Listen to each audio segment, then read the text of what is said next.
Very supportive nga naman ang ating papi, Paolo Avellino, lalo na ang kanyang mga fans at ang kanyang mga admin syempre.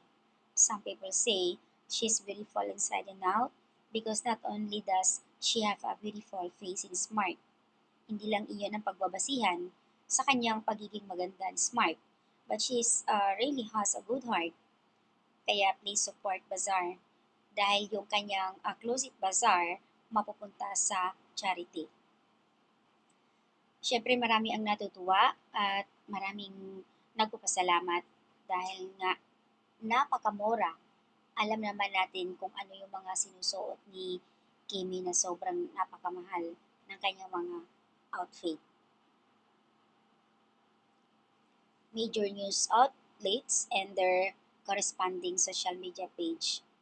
Siyempre promoting and featuring Kimi Bazaar as if she paid them to spread a good news. Well, any update and she shares news to them.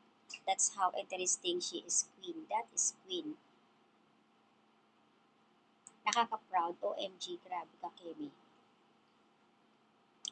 At syempre hindi maiwasan ang mga social media na mag-post, magre-repost nga itong Close It Bazaar ni Kimi. Nakaka-proud, syempre, lalo na ang kanyang mga Kim Pao fans nangunguna dito, all the way support sa kanila.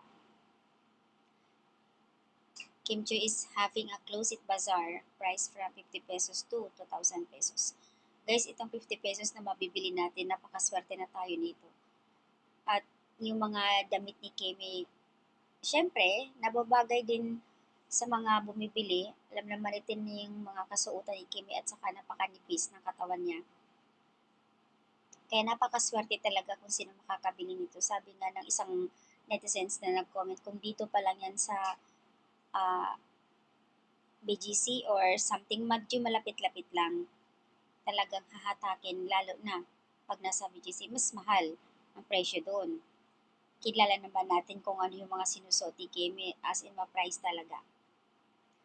Thankful naman ang iba ng kapasalamat sa ginawa ni Kimi at bihira lang din, ha? In fairness naman, bihira lang din.